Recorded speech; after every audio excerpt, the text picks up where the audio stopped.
This is Relentless Shaman Brewster, former WBO heavyweight champion of the world. And I just want to let you know I'm a big fan of the Ringside Boxing Show.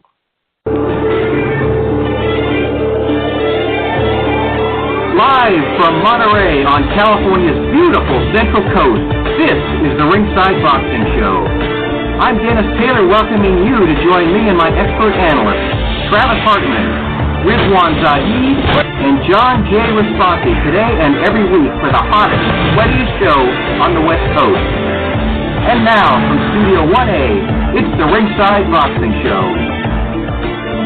Hey, welcome to the Ringside Boxing Show on the Grueling Truth Sports Network. I'm Dennis Taylor, and we've got another terrific guest coming up for you very shortly. Mike Stanton is a Pulitzer Prize-winning journalist, and he's an associate professor at the University of Connecticut, and he's also the author of Unbeaten, Rocky Marciano's Fight for Perfection, which is a red-hot biography that tells us a whole bunch of stuff that we never knew about the life of The Rock. This is really a fascinating interview. John Raspanti and I actually did it a couple weeks ago, and we've been holding it for today, and you guys are really going to love this. If you like history, you're going to learn a whole lot from this one. We also have our British correspondent, Paul McLaughlin, back with us this week to talk about the always interesting boxing scene in the UK, and we're going to lead it off, as always, with our expert analyst, Travis Hartman's a professional boxer and boxing trainer and promoter from Osborne, Missouri. He's now living and training in Orlando, Florida. Rizwaan Zahid's a boxing journalist from Toronto. John J. Raspanti is chief lead writer for MaxBoxing.com and DogHouseBoxing.com. And John and I co-authored Intimate Warfare, the true story of the Arturo Gatti and Mickey Ward boxing trilogy, which was an Amazon bestseller. And first up, we want to send out our congratulations to Travis on promoting another successful boxing show on Saturday night in St. Joe, Missouri, where his brother Drew Hartman improved to 10-0 in the main event. And Travis shouted out his voice yesterday, and he's not going to be able to be part of the show today because he's got laryngitis. But nice going, Travis and Drew. Glad it was all a big success. But we do have John and Rizwaan with us. The big fight over the weekend in the U.S. was Demetrius Andrade's lopsided victory over this guy, Walter Kautundakwa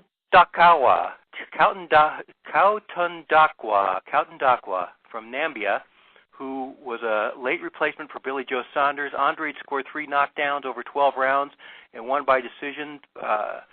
It was either 16-point margin or 12-point margin, depending on the judge choose, and that gave him the WBO middleweight title. And afterwards, he got the following review from Rizwaan Zahid, who said, "Andrade fighting once a year is too much for my liking." Well, Riz, you are a tough audience. Maybe I'm a little harsh, but I mean, he's not a, I don't know. I think if you're going to be a technical fighter, you have to be great. And if you're not great, then you're just boring. And I think there's a fine line. Mayweather was great. Andre Ward was great. Demetrius Andrade has showed glimpses, but he's been knocked down numerous times. He's had, he fights once a year. He's not even beating A-lister opponents either. So what's the demand for watching him, right?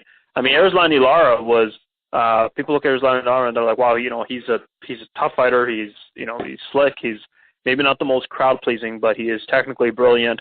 And he can, any hot young prospect is going to find difficult to beat him. Andre doesn't have that. Andre's like the young fighter, and it's also just that combination with just him kind of being a jackass essentially when he celebrated thinking that he got a knockout, and then on top of that, then you don't even score pretty much another knockdown on the way. It just everything about him just kind of irks me a lot. He was up pretty much 60-50 after 6 rounds. How do you not finish that guy? Right? I mean, you're not. It's funny because he's not really known as a power puncher, which is fine. Not everyone is a power puncher. But I mean, he still has some pop in his punches. So he's not a Paulie Malignaggi where he doesn't get any knockouts or anything like that. That's not his problem. But I mean, he has 16 knockouts in 26 fights. So that is he does have some knockouts there. But it just, I don't know. He's not crowd pleasing. There's nothing about him that, I don't think I've never heard anyone who's like, oh, I'm a huge Andrade fan. I've never heard that, and I don't know if we're ever going to hear that. He beat the biggest name, I think, on his record so far is Vane's Martirosyan, and that was 5 years ago. So since then, he's fought once a year, except for 2017 when he fought twice. And I don't know, like after that, it's that was his first fight. Yesterday was his first fight in pretty much exactly a year. He got knocked down in numerous fights. There's you know what? I think Rizwaan Lara versus a lot of fighters, people want to see that because they know how Lara is technically brilliant and he's tough to fight, even though he's not really entertaining. Andrade, though, people just look at him as boring. What's disappointing is that he does have some pop and he could be a lot better. But I don't know. I don't think he's I watched bits and pieces of that fight. I thought the ESPN card was a little better, or the main event at least. And Billy Joe Saunders and Andre would have been a kind of a boring fight as well. But at least with Billy Joe Saunders, I think it's the same idea. He's his boxing IQ is through the roof. He doesn't really get knocked down. He can put on a clinic against a guy like David Lemieux but make it look, make you appreciate the technical brilliance. Well, I don't think with Andrade you don't really appreciate it. I think I don't know if that's just what he is, but I remember watching Andrade and thinking, man, I can't wait to see him fight next. So, Riz, is Andrade lucky he didn't fight Billy Joe Saunders? I don't know, to be honest, because I'm not saying he wouldn't have beat Saunders either. That's not, I'm not saying he's a bad fighter, not in the slightest. He's obviously very talented. And especially with, we don't know what Billy Joe Saunders you're going to get, right? Are you going to get the guy who put on a clinic against David Lemieux, or are you going to get a guy who's asking a prostitute to have her way with his buddy or whatever the hell was going on? I mean, he always seems like he's always kind of running into a fine for some reason or another. So if he's off his game, if he's not focused, I think Andrade can beat him for sure. So I don't think we ever know what Andrade we're going to get, or what Saunders we're going to get rather. So it seems like Andrade is in the future for Canelo at some point. When and where is probably yet to be determined. I think a lot of that, it's funny how everything's kind of linked, because that's probably pending what Golovkin decides to do. There's a chance that Golovkin would have fought Murata, but after Murata lost yesterday on ESPN, maybe Golovkin doesn't sign with ESPN, which means that maybe Andrade, so maybe in some ways actually the Murata loss might help Andrade secure a fight with Canelo in a weird kind of a domino effect. But we'll see what happens with that, and I think that's possible for April. And it'll be interesting because he's not a fun style, and he's definitely a difficult fight for someone like Canelo, who's a little more flat-footed. But it surprised me a little bit that Eddie Hearn signed Andrade. I mean, for a guy who's kind of building his roster and taking kind of leaps and gambles, Andrade's kind of not the kind of fighter you would sign for something like that. A guy who fights only once a year and is not super entertaining, but I don't know. I think for every amount of entertainment, you have to have quality fighters. And I do think Andrade's a quality fighter. I just don't know if he's, is he good or is he great? And the problem is also he hasn't fought anyone really worth mentioning. And, some of the fights he's had some close decisions too. So it's not, he's not crowd pleasing. He goes the distance and he doesn't dominate either. What's the incentive to see him fight? Because I think for what we see, he could be even better. He could be a lot better. And when that's kind of a bad mix to have as a fighter. If you're not, you're not crowd pleasing, you're not someone high in demand, but you're not dominant either. You're just kind of getting by for your entire career. So I hope he does get a big fight. It seems like Canelo's in the future. Whether it's April or September, yet to be seen. But Eddie Hearn pretty much said yesterday that he's in the future for Canelo. Man, did Eddie Hearn and Canelo throw boxing for a loop last week or what? Eddie Hearn signs Canelo to an 11-fight, $365 million deal with DAZN, the subscription streaming platform. And this turned into a 5-alarm fire for boxing outlets, for other boxing services, TV and all that. I think we don't have to leave the middleweight division, John, to see the political power of this. Eddie Hearn immediately announced that if Golovkin or Jermall Charlo ever want to fight Canelo, they're going to have to sign with DAZN too. That's some pretty heavy extortion tactics, isn't it? Yeah, and he's just cutting edge. He's Eddie Hearn. He's ahead of the other guys when it comes to those kind of issues and business wise. It seems like he's got an edge as far as brain power, and these other fighters see what happens when you sign with him, and he's just very shrewd. And I don't like a lot of what he does, but a lot other stuff I do like what he does, because he does like that. I mean, he pretty much forces other fighter who wants the big paycheck or whatever to sign with him, and then he controls him too. So it's almost like an old style, like an old style of, yeah, exactly. Don King used to do that. He used to say, you can fight him, but you got to sign with me, and I've got your next 3 fights, just in case the other guy would beat his guy. So it was definitely a monopoly going on. And I mean, in a way, in a way I admire it, but in a way it's like you said, Dennis, it's the politics, and it's a bit frustrating because sometimes those fights don't happen because the fighters don't want to do that, but they're not going to have much of a choice.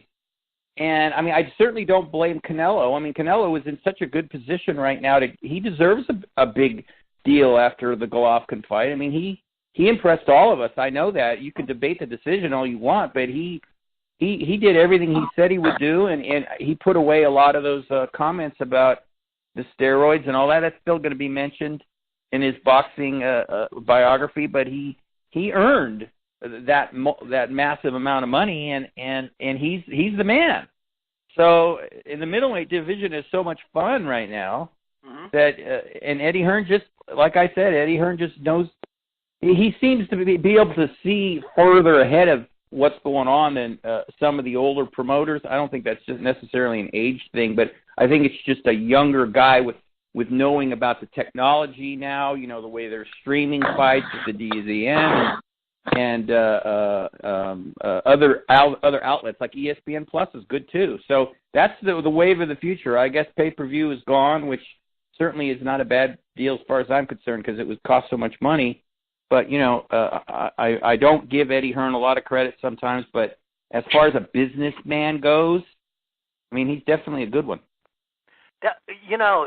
Oscar and Golden Boy are all in on this. Oscar says Golden Boy Promotions is done putting on pay-per-view fights altogether now, now that they've signed with DAZN. Others said last week that this effectively kills pay-per-view altogether for boxing, which is what you kind of hinted at a minute ago. Yep. Fans can now pay DAZN's $10 a month subscription price to watch Canelo and the rest of Golden Boy's fighters and all of Eddie Hearn's fighters, including Anthony Joshua, as well as any other fighter DAZN signs or Eddie Hearn signs, rather than forking over $70, $80, $90 in one night for one night of pay-per-view. And that sure sounds like a better situation for boxing fans, but it also basically created a promotional monopoly, didn't it, Riz? Eddie Hearn just completely made a hostile takeover of the sport. And you know what? He put up the money to do so. I mean, I think this is kind of what we thought Al Heyman did a couple of years ago. And he did, he put things on basic cable. So I think they have similar but different strategies. Similar in the sense that the bottom line is they tried to make things more accessible.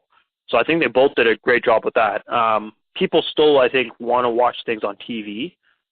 It's a little more difficult to get to people together for, to watch a stream, despite high quality and all that, because you do have to kind of link it to the TV somehow, so it takes some people who are a little tech savvy to do it. Boxing still has a traditional following from an older demographic, so, if those people are not tech savvy enough to do it, there are some limitations. But I think what he's done is, you said what Don King did, Bob Arum has run that same thing for years, right? I think as soon as I saw Top Rank sign Timothy Bradley, I knew Bradley was fighting Pacquiao because they had very little options within that division, and it was kind of just an easy opponent setup. So I think what the difference with Eddie Hearn, though, is the money they're putting out and the partnership he has with DAZN is genius. It's it's pretty much saying, like you said, well, if you want to fight Canelo, you're going to end up coming to DAZN. So rather than and it's it's obviously a no-brainer for Canelo. I mean, if it's, and where it's different with other fights, it's not how much how much money you're getting, right? It's not depending on who you fight. It's more kind of the structure of of an athlete in the big four leagues, where it's LeBron is going to get X amount for the year, or for a 5-year contract. He kind of knows what he's already getting, and I think Canelo's kind of in the same boat. So I think because of that, it's going to lure a lot of other fighters to go that direction as well. Now, will we see kind of guys cross over from, will there be kind of a simulcast where it's something's being streamed on DAZN, maybe internationally, but is offered locally on, on NBC or something like that? We see like a Charlo-Canelo kind of fight? I'm not sure. That would be something. Yeah, and there's a lot to be done. There's egos at play also, but, DAZN and Eddie Hearn's not stupid, right? I think we've understood that. I think the way I'm kind of looking at Eddie Hearn is, obviously he has his naysayers, there's people don't like him, and there's tactics he does that's going to be questionable, and that's just, to be honest, that's just boxing for you, right? That's just sports. I think if you're to reach this amount of success in this kind of sport, you're going to make some enemies along the way. Yep, but I think in some ways, I think he has the potential, and obviously it's still really early in his career even, but I think he could be almost a new wave of Bob Arum. Bob Arum is still such an important factor in the sport, where he's been here for 40, 50 years. And you're looking at the age of Eddie Hearn. Eddie Hearn is still, fairly young. He's probably, I think, late 30s, maybe early 40s. Obviously his father had a big impact on his career, but he has the innovations of youth, right? He has things where he understands, okay, we can stream things, we can put things through technology and all that. So it wouldn't surprise me if Eddie Hearn is the dominant promoter for the next 40 years. De La Hoya went from a peak promoter 5 years ago, not even that long ago, to pretty much now not being a promoter at all. He said, like you said, De La Hoya said, well, we're not putting on pay-per-views anymore. He only had Canelo to put on a pay-per-view to begin with. There's no one else that was demanding a pay-per-view ever. So I think, the only pay-per-views we were getting was usually Canelo and Golovkin. And I think in some ways that's pretty much going to be it now, with Canelo signing that direction. And De La Hoya at this point, De La Hoya is more of a manager than I think a promoter. I mean, obviously him and Canelo have a very close relationship, but it doesn't seem like he was really operating as a promoter anymore. In fact, I feel like he almost signed away his promoter rights to Eddie Hearn in this deal. I mean, obviously, I'm sure they're calling it a partnership of some sort, but De La Hoya is almost pretty much out of the promoting game with by doing something like this. Yes, I know he still has like Jojo Diaz and guys like that, but I mean, Facebook stream aside, and I know he has. I think there's a Golden Boy ESPN minor agreement, but I mean, this is pretty much it. So his cash cow is still linked with him, but is signed with another promoter. So Eddie Hearn could conceivably attract even more with this deal, right? It's just like how LeBron signs with the Lakers, and there's a bunch of other guys who come with it, right? There's other guys who want to join and get in that, the difference is over here, even though there'll be opponents, there's going to be a lot of guys who are going to sign with DAZN because they understand they can crack at Canelo. So even though there's not a lot of opponents right now in place for Canelo, with an 11-fight deal, I guarantee you, in a year from now, we might be seeing a lot of other different guys who are lining up to fight him because they'll also be on the DAZN streaming network. This was funny last week. One of Oscar's first move after jumping into bed with DAZN was to initiate an inappropriate relationship with Gervonta Davis. He basically tried to lure Gervonta to DAZN, which naturally induced a pretty volcanic eruption from Leonard Ellerbe, Mayweather's guy, who immediately pointed out that Gervonta is under contract with them, with Mayweather. This is the kind of thing that could keep the courts busy, John. Yeah, and Oscar was a hell of a fighter, as we all know, and borderline great, maybe great for a while until he indulged in whatever he was doing. But I've never been really impressed as far as a promoter. I mean, the Golden Boy was run so much better when Richard Schaefer was running it. I think Oscar was more. I mean, he was the CEO and the boss, but he was the emperor wears no clothes in a sense. He was in the background more, and he had to take over, and he's done all right. But I don't think he has the brain power, the shrewdness, the experience, the whatever of an Eddie Hearn or something like that. And then he makes comments that are just idiotic, and to me it's embarrassing. I hate that when Mayweather and him get into these little tiffs, and he makes this thing about Gervonta Davis. I mean, he's got to be. It's part of boxing. I mean, I read so many books about boxing, and it's hilarious how repetitive it is in the sense that if you go back 80 years. 90 years, the same kind of thing was still happening back then. People would say idiotic things. But for me, with a guy like Oscar De La Hoya, a gold medalist, it's embarrassing. And he'd be better served to just shut up. I mean, I'm sure he's very happy that he's with Canelo's with the DAZN, because then he doesn't have to do very much anymore. He can just do like Riz said. He can manage Canelo. He can promote him in a sense that do interviews and do that, but he doesn't have to do all the nitty-gritty anymore. That's out of his hands. So I'm sure he's quite pleased about that, because that isn't an easy job sometimes, especially when you're dealing with these sharks, and they might be a little more intelligent than you are. So, and he's done fine, but I think he's just out of his league a lot of times, and it shows because he gets outmaneuvered, and he's best served to be kind of Canelo's mouthpiece, I guess, in a way, and enjoy Canelo's prime for the next so many years, because he's got a few other fighters, but he doesn't have anybody even close to Canelo, so he's got to ride this horse as long as he can for his company and go from there. But, I wish I just wish he would just not say those kind of things. I don't even like the dumb stuff he gets into with Mayweather. I just think it's embarrassing. I guess I'm old school, but again, the second time, it goes back years that these guys do this stuff. So yeah. I just think they figure, well, it's a tradition. We might as well just continue with the same old thing. And who remembers it except us nerds that read about boxing, 80, 90 years ago. So that's just me, though. So, yeah, that's the way boxing is. Speaking of potential lawsuits, and let me just play this real quick. What in the wide world of sports is going on here? Deontay Wilder punched out a giant burrito on ESPN's Latino channel this past week. The guy in the burrito suit supposedly suffered a broken jaw. ESPN's producers and hosts apparently goaded Deontay into throwing this punch, and Deontay was basically just playing along with ESPN and apparently thought he was punching a padded costume. Riz, I'm no lawyer, but it seems like the cable network, not Deontay Wilder, has most of the liability here. You think there's going to be lawsuits about this? I don't know, to be honest. That's an interesting question. I don't know if that was kind of a skit that they planned. I don't know if they kind of did an audition for it. I mean, if he didn't, the mascot. I mean, it's a mascot, right? So he's not. Yeah. We can't see if he's consenting to this or not, right? Even if he's saying no, you can't hear him. He's not mic'd up even, right? So, and hell, what does Deontay know? Like, if they say, if it's a live, I don't know if it's a live segment, it was taped. I'm assuming it was live.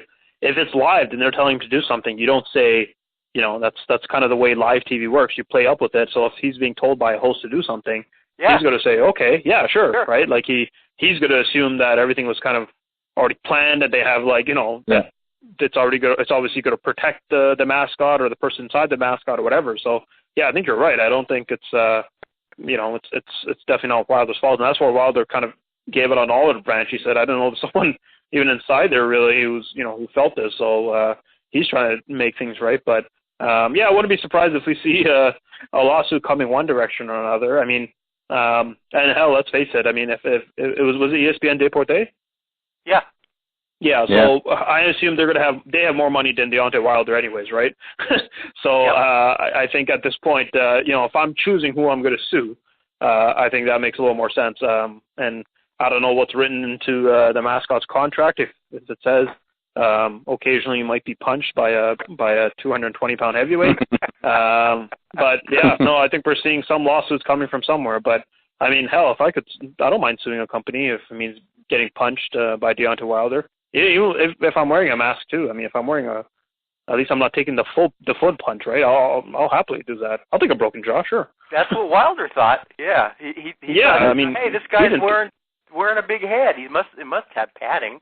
You know, maybe well, even if it has a little bit, I mean, I don't think he probably thought it had enough for, to protect the guy. But, I mean, you got to remember, I mean, boxers and fighters and MMA fighters, there's one with, like, Ronda Rousey. I think she flipped a reporter a couple years ago.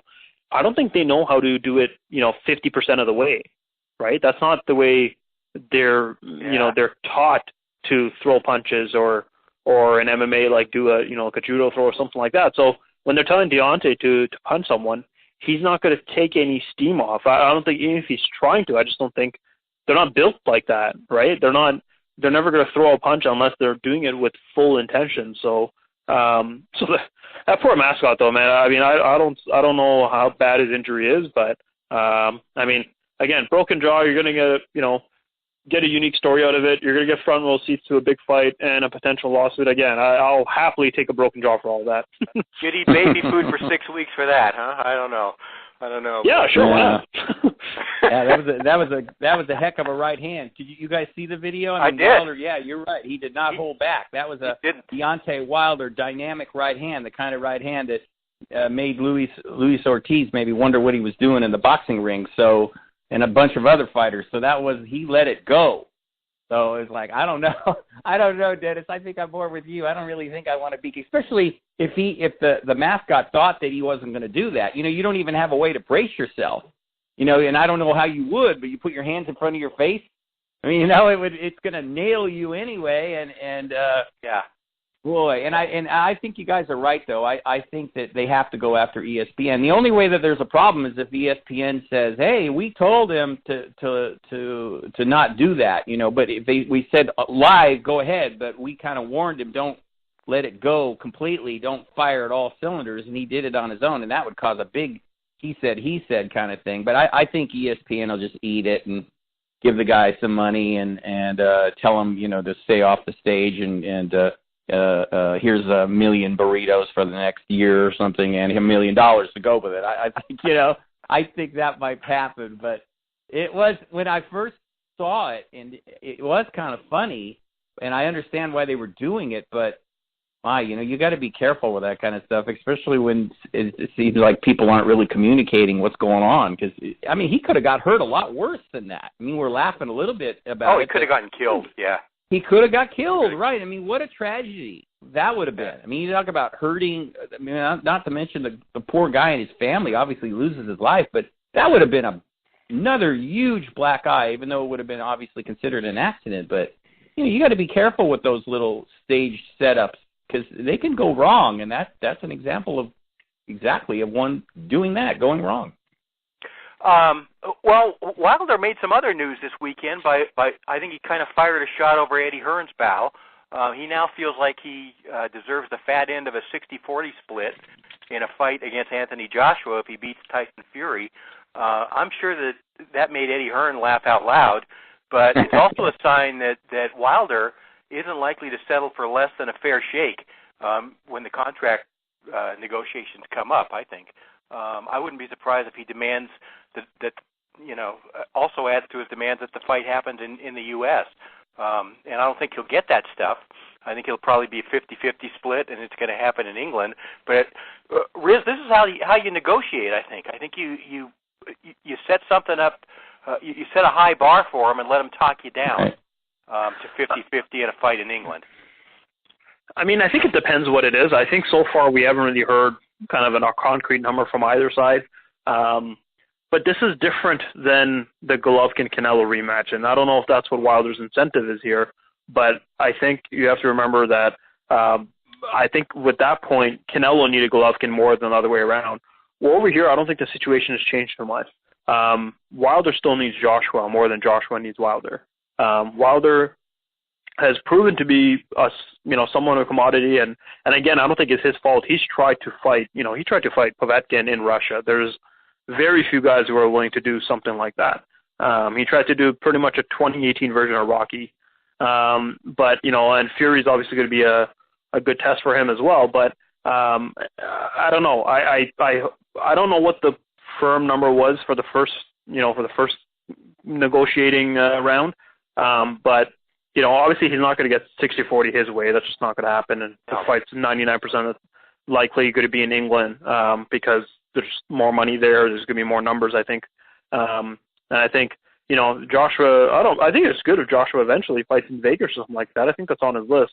I think if Joshua's coming to the States, I don't think it makes sense for him to fight in, like a really small town or something like that. I think it's pretty much Vegas or Madison Square Garden or Staples Center. I think outside of that, I don't think it really makes sense for him. But I think, you start high and then you see. But I think Eddie Hearn obviously knows.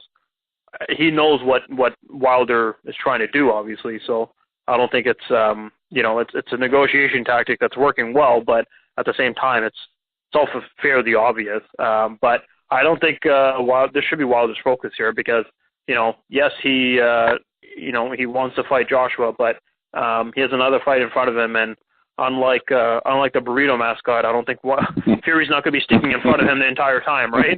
So that's right. I think overlooking Fury's, and you know what? If you think about it, Fury's been awfully quiet, like oddly quiet the last few weeks. Yeah. And I think that's really strange, right? Because even when he was away from the sport, there was always a picture of him, how fat he is, or there was always something going on with him, right? He just said, when I'm back. Yeah. And I haven't heard anything from Fury, and it's shocking almost. So for Wilder should not be overlooking Fury is my point. I don't know if Fury's going to which Fury's going to show up. And hell, let's face it, we're pretty much basing everything off Fury from one Vladimir Klitschko fight where Klitschko looked absolutely horrendous. Probably by far the worst performance of his career. And that includes because the other Klitschko losses, he was winning all those fights. This fight, he just didn't look like he didn't belong, and Fury was obviously, the best of himself on that night. So we really don't know which Fury's going to show up, but I'm taking his silence as definitely he's going to show up in shape, which is going to be huge against, if you're fighting Wilder for 12 rounds. So Wilder not talking about Fury right now, I think, is a really bad idea. And that's why this fight being delayed at all is a horrendous idea, because if there's one division where one punch is going to change everything, it's heavyweights. Yeah. Fury could win this fight and completely, works well for Joshua, because Joshua and Fury will still generate a lot of money, but Fury winning this would destroy Wilder's career financially. Mm-hmm. He has no leg to stand on then. And Joshua could fight Dillian White, and I think Joshua probably wins that fight, but he could get clocked, and any heavyweight can go down by any other heavyweight, I think, right? These are 250-pound men. So I think both guys have to kind of focus on themselves right now. Joshua doesn't have a fight lined up. They're kind of leaving April open. Wilder does, though, and I think Wilder should not be talking about anything or anyone besides Tyson Fury, because the burrito didn't have a lot of head movement. I think Fury's going to be a little more slick than that.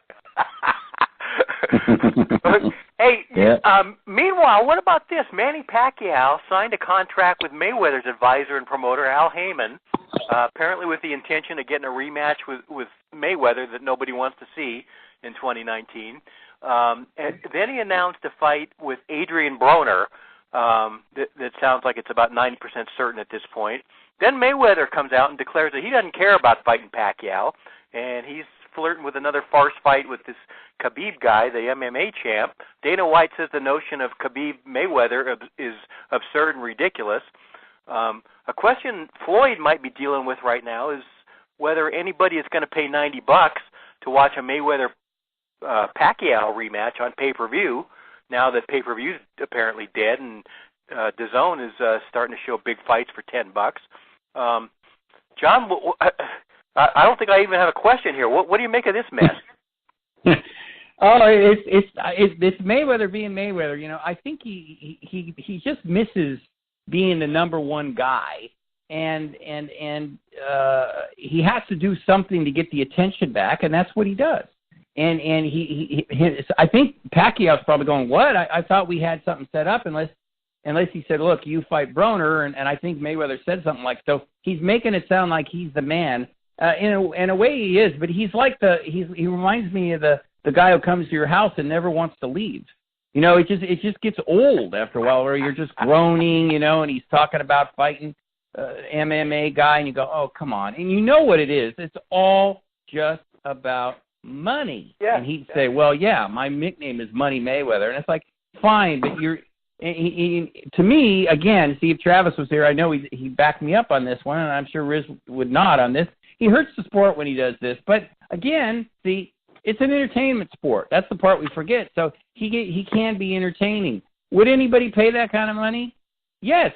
Would I? No. I pretty much don't even really talk about it. But the other thing I don't know if you saw, Dennis, is, and I didn't get the chance to confirm this, but I saw Terrence Crawford's, one of his trainers asked about it. It was supposedly Manny Pacquiao said that Terrence Crawford was afraid to fight him. Oh, yeah. And I thought, what? Yeah. That doesn't sound like something Manny Pacquiao would say. And you know, and we all know, and again, if Travis was here, he'd probably be laughing. We all know that there is no way in the world Terrence Crawford isn't afraid to fight anybody. He'd fight a light heavyweight. He'd fight a heavyweight. And a 39-year-old Manny Pacquiao who's still good and everything, we know that, but he's not afraid of him. So what's that all about? So it's like a big soap opera with Mayweather. Mayweather's like almost reminds me of Reggie Jackson in a way. You remember Reggie when he was on the A's of the Yankees, and Craig Nettles, the third baseman for the Yankees, said Reggie is the straw that stirs the drink. Yep. And that's exactly what Mayweather is. He stirs it, and it makes us all react. You know, he's kind of like the guy in the White House a little who does that, stirs things up and makes us go, oh, wow, wee, woo, woo, woo, woo.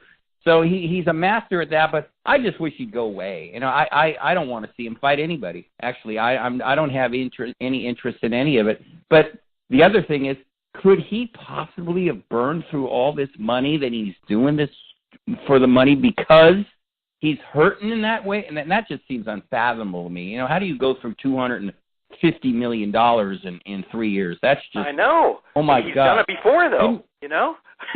Yeah, it's like you don't even have to give me 250. Just give me 2 or 3, and I won't go through it like that. But he lives like he lives, and that's what I think it is. I think he just gets a little low, and he starts thinking of these things, and then he misses a little of the attention, and bammo. So it's crazy. It is the crazy old wild world of sports, and we watch it, but we know what it is. We know what's going on. So it's just. I'm sitting here as I'm talking, I'm just shaking my head because that's what, every time I see one of those headlines, that's what I do. I shake my head and roll my eyes. Man, the Las Vegas strippers are rooting for him because Mayweather makes it rain for them, you know? Yeah. That's where his money goes. Indeed. Yep. Okay. And the gamblers. Last one for both of you guys. Next week is Danny Jacobs against Sergey Derevyanchenko. Riz, what happens there? I'm really not sure. I don't know. I saw this, though. I'll say this. I saw the odds for the fight. Jacobs like a 3-1 favorite. That, to me, just doesn't add up. We've seen Jacobs hurt. We've seen him knocked down. The last couple of fights, he's looked good. He hasn't looked great. He definitely hasn't been as active as he should have been. So I don't know. I think he's been itching for a big fight. I think this is his, now that him and Canelo are, and this is what makes it interesting for, the Canelo kind of fight. Canelo is, they already have a determined amount, so there's no splits or anything like that, which makes this unique. So Jacobs could get a big fight and not be outpriced out of it. So I think that might be a motivating factor, obviously, but he hasn't had a knockout since, outside of Sergio Mora, he hasn't really looked that great. I mean, he had a big Pierre Quillen fight a couple years ago, but, Quillen has kind of done nothing since. So it's really hard to determine where he is in his career. He's 31, but he's had some time off. Derevyanchenko's hungry. That man he's been waiting. He wanted the Golovkin fight badly. He couldn't get it. He throws punches with bad intentions. Jacobs has some size. Jacobs has some reach. I think Jacobs will eke it out. but I think it's the 3-1 nonsense just doesn't make sense to me. I don't think he's going to be able to keep Derevyanchenko off of him the entire night. I think Derevyanchenko lands a shot at some point. I think he'll almost hurt Jacobs at some point. How badly is a different answer altogether. I wouldn't be surprised if Jacobs gets off to a good start and outboxes his way to a pretty good lead and then holds on to a win. But I see Derevyanchenko at some point getting to Jacobs, and at some point either wobbling him or finishing. I'm not sure, but it's going to be, he has a while to assume that Jacobs is going to win, and he's next up for Canelo. I just think that's faulty. Plus, you got to remember these guys have trained together numerous times. So does Derevyanchenko know more weaknesses than we know about Jacobs? Does he know when he drops his left hand? Can he be is he going to be available for me to land overhand right? I'm sure all those things are going to play a factor. And you got to remember, these guys train together. So how does the change in training camps affect both of these guys?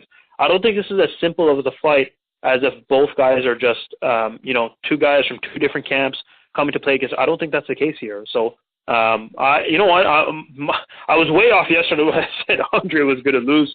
I don't know, that was a horrible instinct. But this time, let's see. I don't know. Let's see if I can redeem myself. I'm picking Derevyanchenko in an upset here. I just think really? all the focus is on Jacobs. Absolutely no one's talking about Derevyanchenko. He's an accomplished Olympian. I want to say he was an Olympian medalist, I think, but maybe I'm wrong about that. But I mean, look, Golovkin was not in a rush to fight Derevyanchenko. Obviously, he had Canelo waiting in the wings. But to say that Jacobs is going to comfortably beat him, I don't know. I just don't see it. So be aware of Derevyanchenko.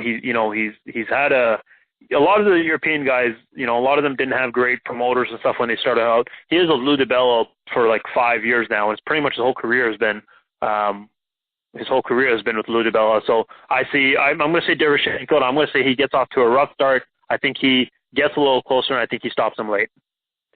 Okay, and Derevyanchenko, I'm just looking it up. Derevyanchenko did not medal in the Olympics. He won his first. No, I was wrong. He was an accomplished Olympian, though, I believe. Yeah, he beat a guy from China and then lost to a guy from Cuba in the Olympics in 2008. Okay, John, I was getting a vibe from you a few days ago that you were ready to pick the upset too. You got the cojones? Man, what Riz said that I was going to say, and he said it right at the end, is what's really interesting to me, Dennis and Riz, is that these guys, they sparred a lot of rounds, and witnesses who I talked to who witnessed it said it was very close, very competitive. Now, sparring doesn't always mean that both guys are going at it as hard as they can, especially Jacobs. But I think I said, too, that the hunger issue is really important here. I don't know. I think Jacobs is a better boxer, and it's going to go either what Riz said or even, it's going to go either what Riz said both ways. Jacobs will eke it out, I think, by decision or possibly a late stoppage because, he hasn't knocked out anybody in a while, but that doesn't mean he doesn't punch well, and Derevyanchenko might have never been hit as hard as that. But Derevyanchenko is a hungry dude, and he wants this bad. So, I think he could win. Do I have the cojones? I do. I think it could. I'm going to say it's going to happen too. I can't believe I'm saying that. Wow. My heart thinks. Well, my head thinks that Jacobs is going to eke it out, but I just have a feeling that he's going to be taken into some deep waters and somehow survive and win late. That's what I'm thinking. We both definitely could be wrong, but. It happens in boxing like this sometimes. Jacobs is a good fighter. We know he can be a little chinny sometimes. He got wobbled in his last fight. I think Derevyanchenko really hits hard. They know each other. The trainers have known each other. There's a lot of like a lot of little mini drama going on. So there's not going to be very many surprises here, which familiarity breeds contempt. But in this case, you might be a little bit more comfortable because you're going to be thinking, well, he can't do anything that I haven't seen. So it's just going to be matter if Jacobs is a little off his game and Derevyanchenko has the fight of his career, he wins it. But 3-1 is ridiculous. This fight is close to 50-50 as far as I'm concerned. Maybe 51-49 for Jacobs. But I'll go out on a limb and say that Derevyanchenko wins late. Man, these two guys do a deep dive for us every week on this stuff. Great job, guys. The world is changing fast, Ringside Nation, so fasten your seatbelts. That was Rizwaan Zahid and John J. Raspanti trying to make sense of it all. Thank you, guys. John's going to be back in a few minutes to help me interview our featured guest, Mike Stanton, the Marciano biography. You two guys have a great week, all right? You too. Take care. Take care, guys. All right. Paul McLaughlin, our British correspondent, is coming up next. That is 1 minute away, so stay with us because we are going to be right back after this. If you like the Ringside Boxing Show, you're going to love the website, ringsideboxingshow.com. What are you doing? Hi, I'm Dennis Taylor, host of the Ringside Boxing Show, where since 2008 we have been continuously sponsored by Garcia Boxing, the first family of the sweet science on California's beautiful Central Coast. Trainers Max and Sam Garcia and ring strategist Dean Familton are regarded among the most knowledgeable in the game. And Kathy Garcia, who manages all Garcia boxing fighters, is renowned for her integrity and career guidance, having taken 2 boxers to #1 world rankings. Together they comprise one of the most respected teams in the sport. Learn more by calling 831-261-3214 or send them an email at garciaboxing25@aol.com. Hi there, it's Paul McLaughlin with your weekly roundup of everything going on in the UK boxing scene at the moment. Well, last week in Newcastle's arena, do we have a new star on our hand? On the undercard of Forest Hall's Lewis Ritson, there might be another headlining star on the way. Joe Laws, a local to Newcastle, rose to the occasion in a bear pit atmosphere to put on a show for super promoter Eddie Hearn. The Benwell bomber came out all guns blazing, and at one point it looked like he might wear himself out in front of Alan Shearer, his own footballing hero, and an extremely partisan crowd. He did his best to whip up in and out of the ring, with his opponent Chris Truman refusing to back down. The second round was a scrappy affair, and Law's corner told him to calm down after the third, but he put his opponent down twice in the fourth and the final round. The grinning Eddie Hearn gave the thumbs up when the fight was won, and one of the members of the bomb squad urged him to sign their man up. We caught up with Joe Laws afterwards to find out how it went for him. I can't speak. I got goosebumps. I walked out, the phone lit up, two blackmail on me, Lawsy, and yeah.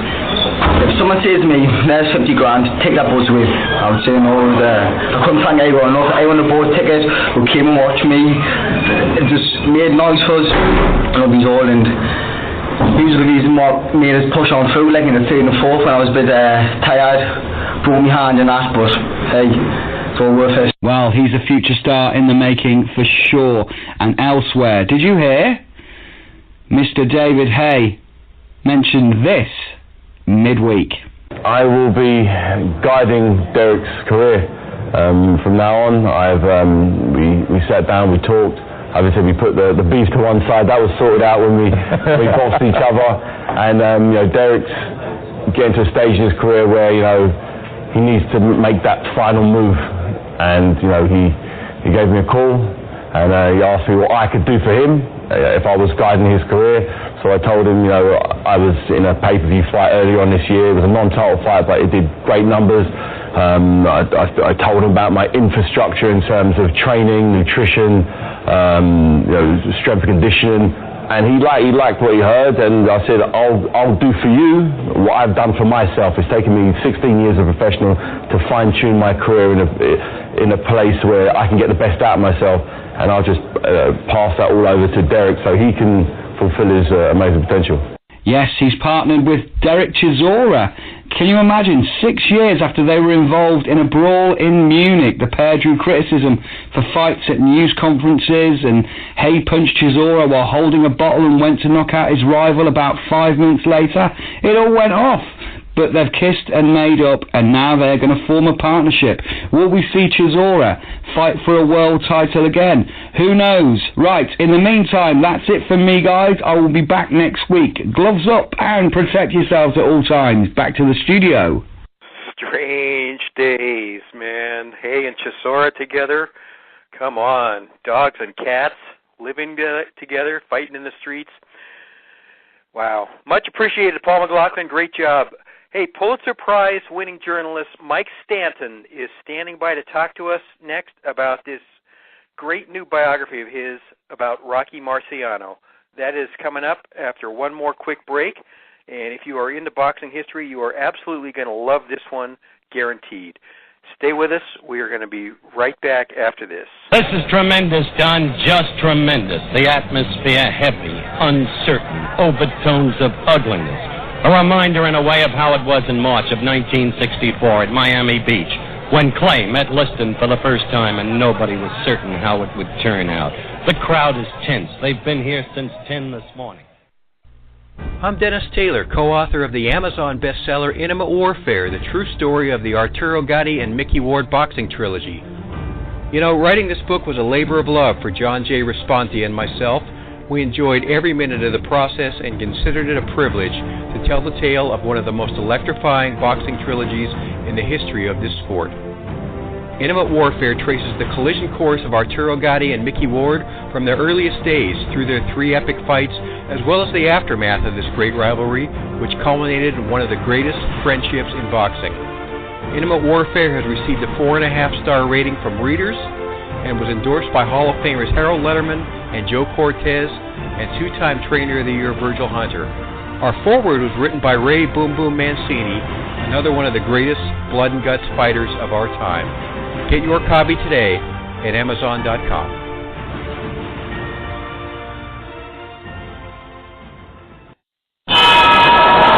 Marciano out of his corner.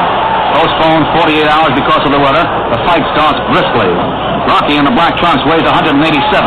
Charles in the white trunks is 5.5 pounds heavier. The referee is Al Burrell. Marciano won the world heavyweight title on September 23rd, 1954 by knocking out Jersey Joe Walcott in 13 rounds at Philadelphia. Welcome back to the Ringside Boxing Show and the Grueling Truth Sports Network. I'm Dennis Taylor with John J. Raspanti, and today's featured guest is the author of a terrific new boxing biography entitled Unbeaten, Rocky Marciano's Fight for Perfection in a Crooked World. Mike Stanton is an associate professor of journalism at the University of Connecticut. He previously headed the investigative team at the Providence Journal, where he shared a Pulitzer Prize. That's a new record for us. We had Thomas Hauser on this show a few times. He's been nominated a couple times, but never had a Pulitzer Prize winner. Mike also wrote a New York Times bestseller entitled The Prince of Providence, The Rise and Fall of Buddy Cianci, America's Most Notorious Mayor. Mike, welcome to the Ringside Boxing Show. Thanks for making some time for us today. And before we talk about your biography of The Rock, I got to ask you what your gut feeling is about the kids in your journalism classes and the kids on campus over there at UConn. Are they going to vote on November 6th? Are they engaged and motivated? I think a lot of young people are engaged today. But that is the challenge. Statistically, younger people don't vote in as high numbers as older people. They don't see a connection between their lives and their government, and that's obviously not great for the future of our democracy. But I think there is a lot of engagement on campus. There were, big conversations about the Judge Kavanaugh confirmation process, and certainly since the election of Donald Trump in 2016, a lot of students have been very engaged.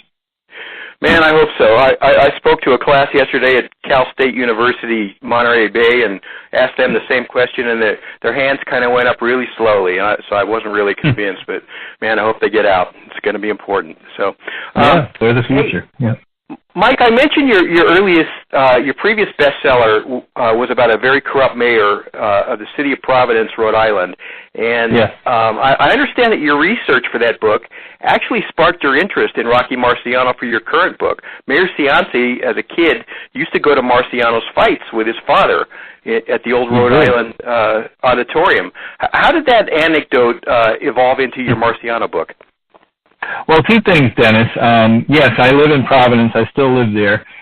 Been there for over 30 years. It's a very colorful city with a rich past. And, you know, when I was researching Buddy Ciance's childhood, he was born in 1940, and his father was a doctor and would take him to the Monday night fights at the old Rhode Island Auditorium, where, of course, Rocky Marciano was the headliner from nearby Brockton, Massachusetts.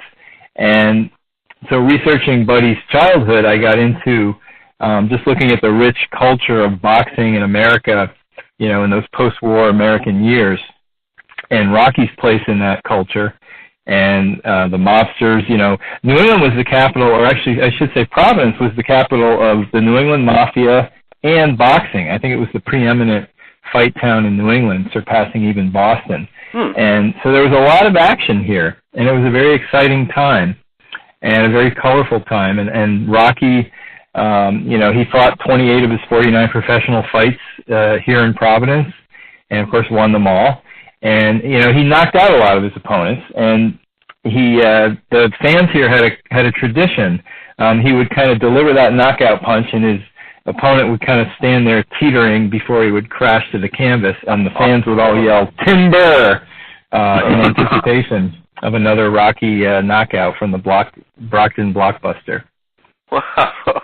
Well, you know what people ought to know is that this is very much a book about America, where Rocky Marciano grew up, in a country that's changing really quickly and in dramatic ways back then. And there was an anti-immigrant culture when he grew up, and I looked it up. He was 6 years old when the stock market crashed, which meant that he and his family went through the Great Depression.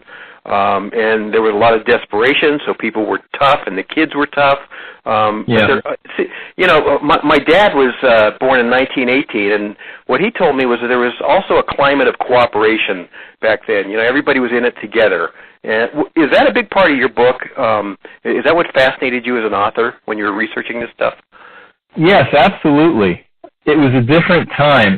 He had a hard upbringing, but he also had a real strong sense of community. And he carried those two threads throughout his life. He always was conscious of money, going back to being a Depression kid, and he always had that strong sense of family and community to the end of his life. You know, he was very closely connected to his family. He was their breadwinner, retired his father from the shoe factory, and always returned to Brockton even after he, you know, had moved to Florida in retirement. So, yeah, I mean, Brockton was a big part of his, you know, Rocky wouldn't be Rocky without Brockton, and he, you know, in turn put Brockton on the map. So, Mike, what was your process? Was it a challenge to track down sources and arrange interviews almost 5 decades after Rocky's death?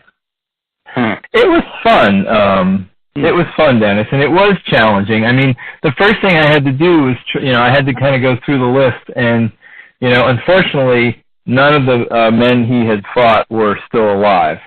I was able to track down family members and relatives of some of the people he had fought, and I was able to track down relatives of Rocky's who are still alive, including, you know, his 3 living siblings, his sister Betty and his brothers Sonny and Peter, and I spoke to all of them.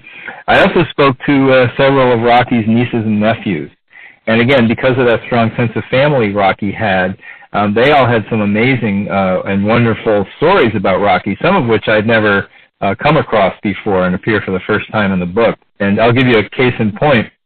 You know, his nephew, Vincent, had a wonderful story about being in college in New York, and Uncle Rocky is retired from boxing now, you know, famous ex-undefeated heavyweight champion of the world, you know, friend to movie stars and presidents. And Uncle Rocky comes to him one day in New York and says, hey, let's fly out to Las Vegas and see my buddy Frank Sinatra in concert. So they go out to Las Vegas, and they're in a place like Caesar's Palace, and they've got front row seats, and before the show, Frank kneels on the stage and chats with them and invites them up to his hotel suite after the show. And they go up after the show, and Rocky also has a man who drives for him. And Sinatra has ordered steaks from room service for everybody but Rocky's driver. And Rocky points this out, and Frank Sinatra pulls a $20 bill out of his pocket and tosses it over and says, tell your gopher to go buy himself a hamburger.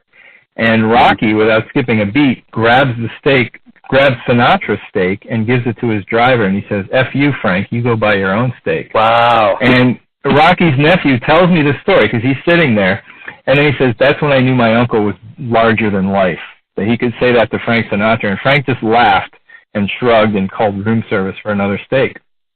That was Rocky. Was Betty one of the sisters who was pulled over after the Walcott fight? Well, it was no, it was his other sisters, and they're both unfortunately passed away, Kanji and you know, and I talked to her son, you know, who had some great stories, Robert, and yeah, that was another wonderful story I'd never heard before. But her nephew Robert told me this story about, you know, you're a kid and you're playing with your friends at home, and they go into the back of his parents' closet, and they find this old boxing glove, you know, wrapped in a plastic garment bag, and it's encrusted with old dried blood. And they discover that this was the glove that Rocky had used to knock out Jersey Joe Walcott to win the heavyweight title.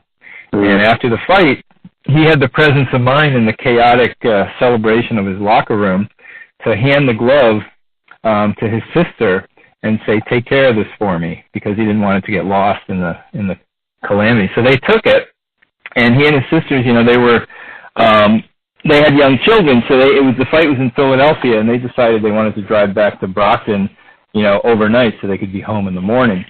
And so they're driving through Connecticut late at night, and the state police are out searching for two women who have escaped from the state prison, and they pull them over to check their car, and they say, no, we're Rocky Marciano's sisters. And of course, everybody in the world knows what's happened that night, and the police have probably been listening on the radio.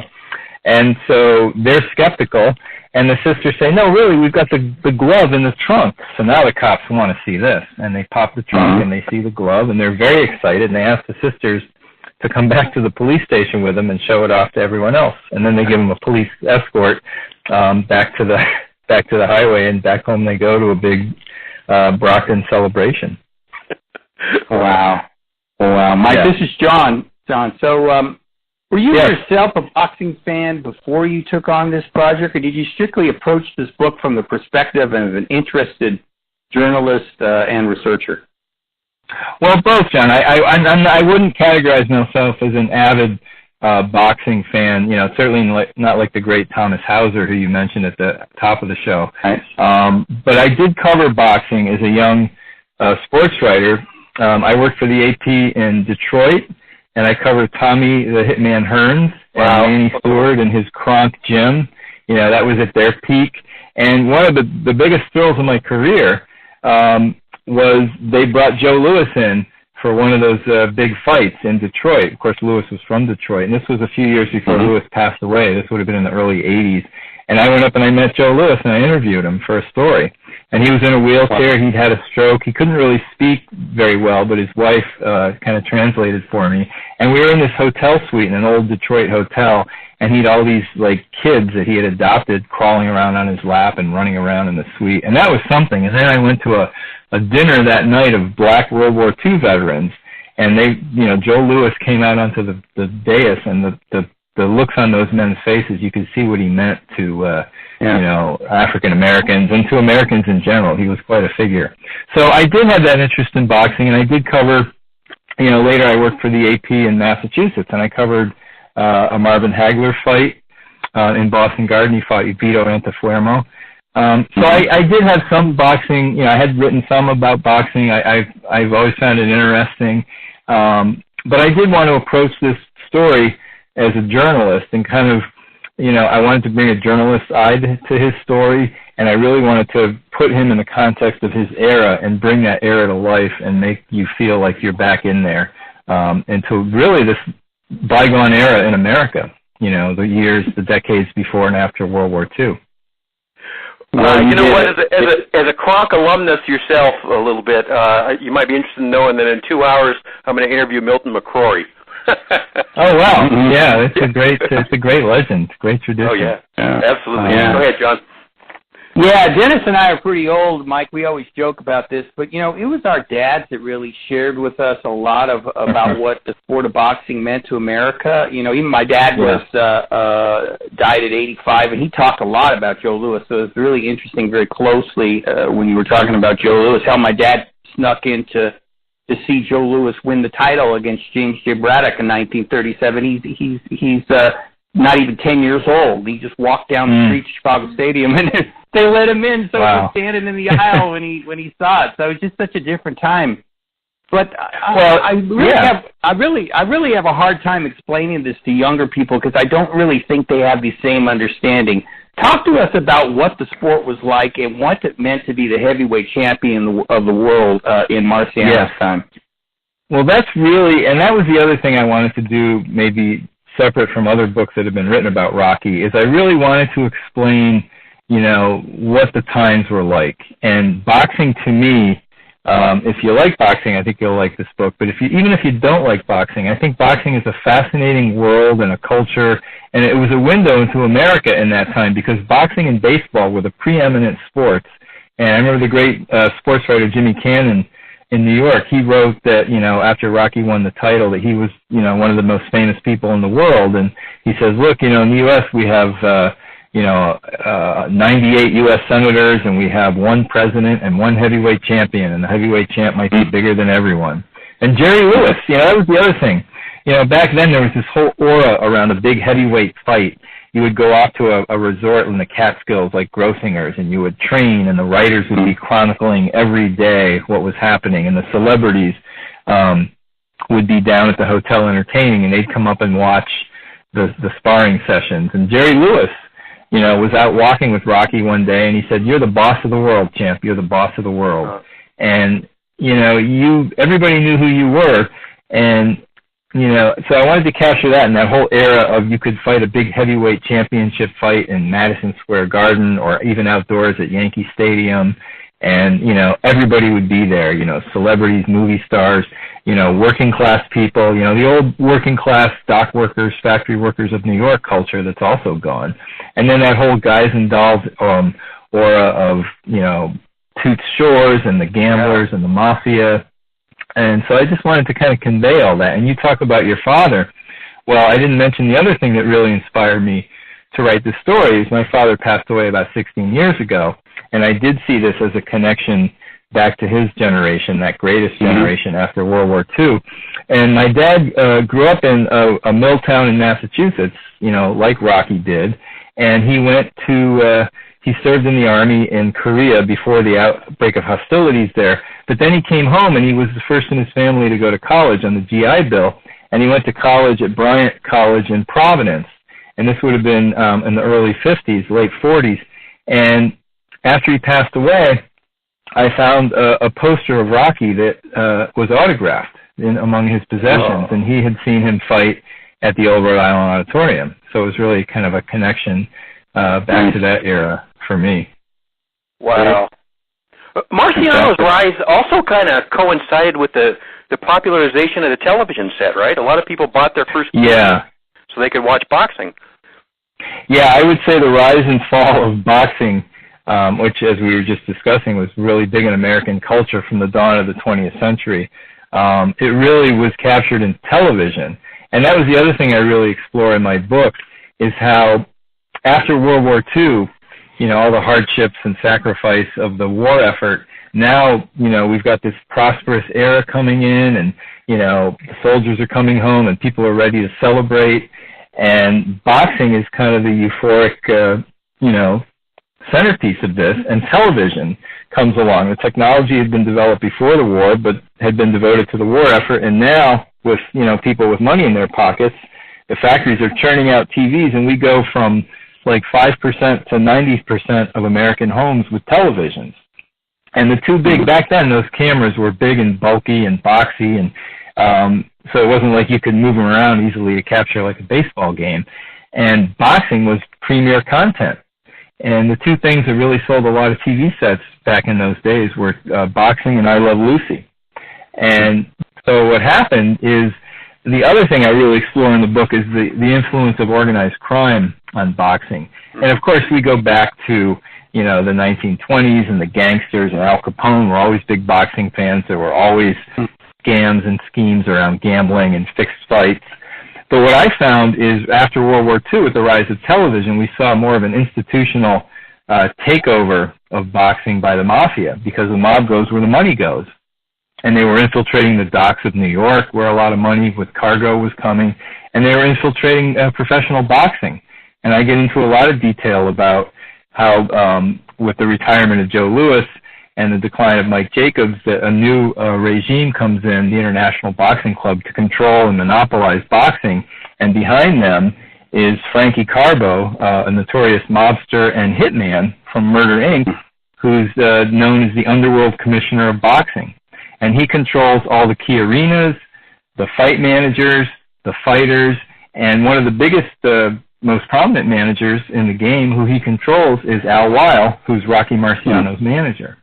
So that's why the subtitle of my book is Rocky Marciano's Fight for Perfection in a Crooked World, because, of course, he's the only unbeaten heavyweight champ in history. But he has to, you know, navigate this treacherous world and underworld and answer to a manager who answers to the mob to get to the top. And it's kind of like a deal with the devil. It certainly benefits him, because without connections, you're not going to get the premier fights. But it also is something he struggles against, because he doesn't always like the way Al Weil manipulates him and treats him. He finds out that Weil is stealing from him. I found an old law enforcement report where he confides in the opera star Mario Lanza, who's a pal. When the mob is trying to muscle in on Mario Lanza's Hollywood business, you know, he confides in him about how the mob does that to me with boxing, and they take half my salary through my manager. So it's a really interesting, world that he inhabited. And Mario Lanza punched a member of the mob, right? Yeah, Mario Lanza is a great opera star, you know, very famous celebrity back in the 50s, and he was making movies. He was very bombastic. And Rocky was visiting him after Rocky had beaten Don Coquel in San Francisco in the spring of 1955. And he's visiting Lanza at Lanza's mansion in Beverly Hills. And Lanza, you know, was always struggling with his weight, and he had a boxing ring installed in his house. And Rocky used to go and train him and help him lose weight and get in condition. So one day they're together, and these three wise guys come in to visit Mario Lanza, and they proceed to lay out this proposal to Lanza, whose movie career is struggling at the time, that they'll take control of his career behind the scenes, and they'll do for him what they did for Frank Sinatra. And Lanza gets really incensed by this, and he punches one of the mob guys in the stomach. And later they leave, and Rocky is very, uncomfortable about this, and he tells Mario Lanza, he says, you got to be careful with these guys.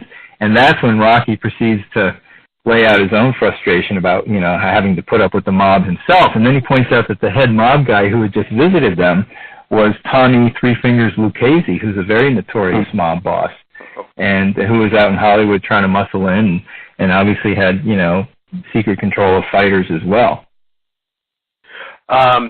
Backing up to Frankie Carbo, we had Angelo Dundee. We were fortunate enough to have Angelo Dundee on this show a couple of times. And one day when he was on with us, I asked him if he had ever run across Frankie Carbo, and he said, yep. He said, I got in an elevator with him in Florida one time, and we're riding up the elevator, and I knew who he was, and I looked at him and I said, hey, I've seen you around somewhere, haven't I? And Frankie Carbo just glared at me, and he said, you don't know me. Well, everybody knew Frankie Carbo. In fact, I found a great story that after Rocky retired, he used to start to hang around these mob guys, and that he tried to avoid, at least publicly, during his boxing career. And one time, Frankie Carbo wants to come home to have dinner at with Rocky's parents in Brockton. So they invite him to Sunday dinner, and Rocky keeps telling his mom, who loves to chat up people and ask him a million questions, don't ask him a lot of questions about what he does for a living. And, he comes in, he's very dapper and debonair and courteous, and she, of course, proceeds to say, oh, what do you do for a living? And he kind of evades it and smiles, and, the nieces and nephews are kind of noting that he never takes off his suit jacket, and there's a little bulge underneath one shoulder. And, and later one of his sisters says to Rocky, what were you thinking bringing Frankie Carbo to home? And he says, well, what are you going to do when a big guy like him asks? You don't say no.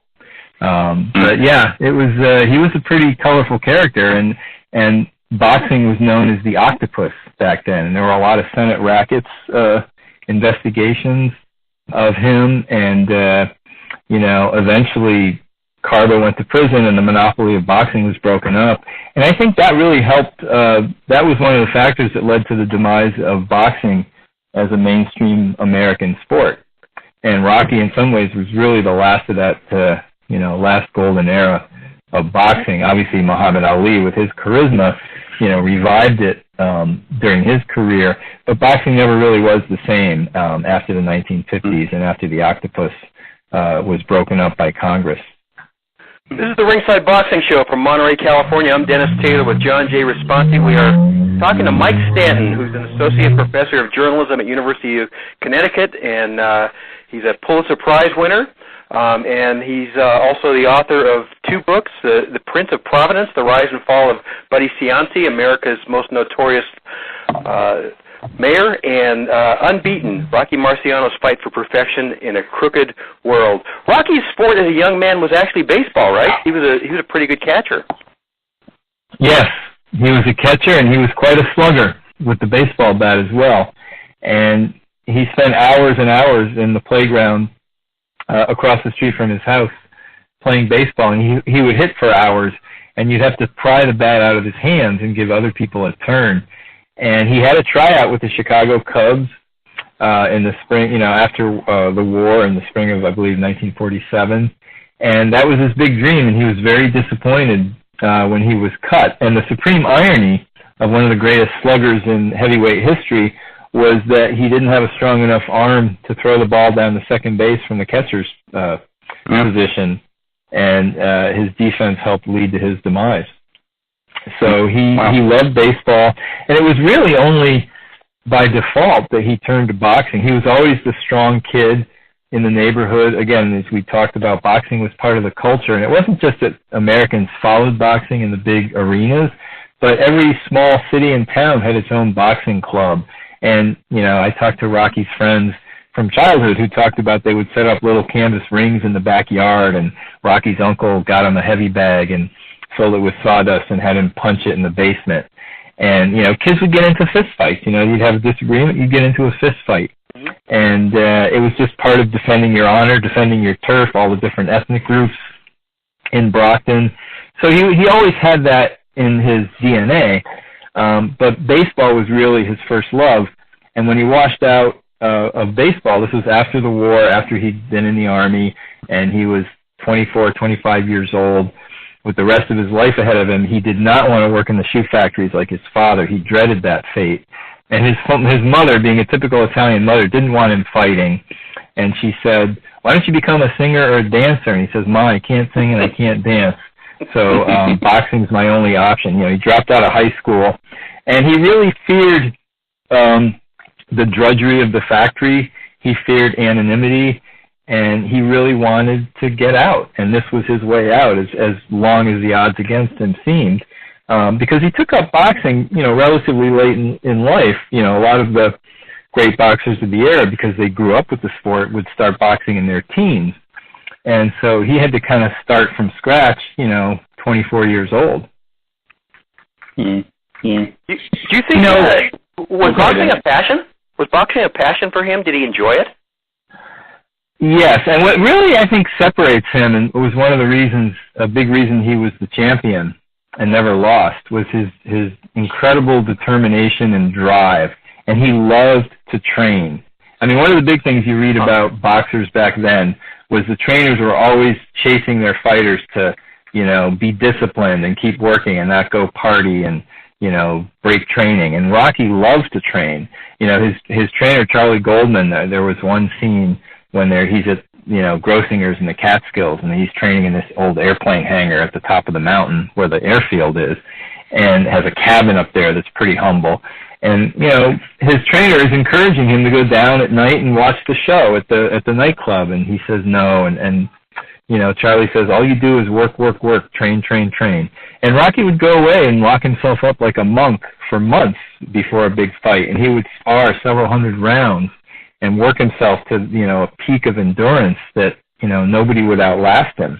And there was a famous story I came across where there was a Hollywood actress, blonde bombshell named Jane Mansfield, kind of a Marilyn Monroe type, and she was at Grossinger's, and some friends of Rocky's put her up to going into his cabin when he was there training and trying to seduce him.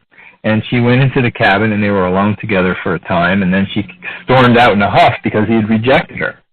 And, he certainly made up for that later in life, but, he was a monk, and he trained, religiously, and he was kind of a health nut before, the health craze of today came in. Like, he would avoid fried foods, and he would eat a lot of greens, and he was always looking for something to do, training. He'd walk around squeezing a rubber ball to strengthen his hands. He would watch a string tied from a light in his room to try to train his eyes. He would avoid going to the movies because he thought it might weaken his eyes. So he was a physical fitness freak. Mike, his grit and determination are legendary. I mean, I heard so much about him as a kid, and then your book was extraordinary because you brought it back to life, which is so important when you're writing a biography. And he was in a lot of tough fights even earlier in his career, but his wars with Jersey Joe Walcott and Ezra Charles talk about wars. I mean, especially the first fight with Jersey Joe Walcott. Both fights with Ezra Charles were really grueling affairs. Where do you think this refusal to lose came from? I mean, your book really paints a good picture of how competitive he was and everything, but that isn't always. You need more than just to be competitive. I mean, he just basically was like, I won't lose. Where did that come from, you think? Fear. He was a guy who was fearless in the ring, but the irony is that what really drove him was the fear of what losing would do to his life outside the ring. He feared being broke. He feared being anonymous. He feared having to work in a factory, a life of drudgery. And so that really drove him, and he had this incredible determination. And you're right, the Ezra Charles fight, especially the second one, when Ezra Charles splits his nose, in one of the worst cuts ever seen in boxing, and it's bleeding like a faucet. And even though he's not seriously in pain at the time, he's in danger of losing his title because the referee's going to have to stop the fight. And he just keeps coming and knocks him out in the 8th round, and that's where his endurance comes into play. But the first Ezra Charles fight was the only time that he ever fought 15 rounds. And, he went the distance. And Ezra Charles, there is this rap on Rocky that, he fought in a down era of boxing, and, the field wasn't very strong. And you can make that argument, although certainly even the great Joe Louis fought his Bum of the Month club. And, I think that there were some really great underrated fighters like Ezra Charles, Jersey Joe Walcott, and Archie Moore, who Rocky faced in his career and had some epic battles against. And I think maybe they didn't get their due, partly because they weren't, Moore was, but Charles and Walcott were not colorful and charismatic like Muhammad Ali later became, and frankly because they were black fighters in an era when, it was white America, and Rocky was the all-American boy and, the great white hope, even though he didn't personally embrace that, and he got along with and respected black fighters. But, I think that Walcott and Charles were kind of underrated as fighters. And certainly Archie Moore was another great warrior, and they all gave Rocky great fights. And especially that first Walcott fight when Rocky knocks him out in the 13th round when he's trailing on points, and the mob is maybe having tried to fix the fight for Walcott. That's one of the greatest heavyweight fights of all time. And, Rocky was a guy, you look at, that's the other thing, I really tried to keep the drama of his career. I mean, we know how it ends. We know that he's 49-0, he never loses. He's got, most of his fights are knockouts. But here's the thing, it's like if you follow a team like the New England Patriots, they've won 5 Super Bowls, but none of them have been blowouts. Several have gone right down to the last play, could have gone either way. And that's how I look at Rocky's career. And there was a lot of drama and suspense. in these fights. And one of his early fights I spent a whole chapter on that doesn't really get as much notice, but I think is one of his greatest fights, was a fight against Carmine Vingo at the end of 1949. And it was in his first big fight in Madison Square Garden. And Vingo was another young, heavy-slugging, undefeated Italian fighter from the Bronx. He had a big following there, like Rocky did in New England and Brockton among the Italian Americans. And they fought one of the greatest fights, one of those greatest heavyweight fights where they're just banging away at each other, you know, with the speed of lightweights, until the New York Times writer wrote, until it seemed endurance could stand no more. And Rocky said it was the hardest he was ever hit. Vingo hit him a shot in the chest in one of the early rounds, and Rocky said he blacked out and didn't lose his feet. He kind of fell into a clinch until he regained his senses, but he said that was the hardest he was ever hit.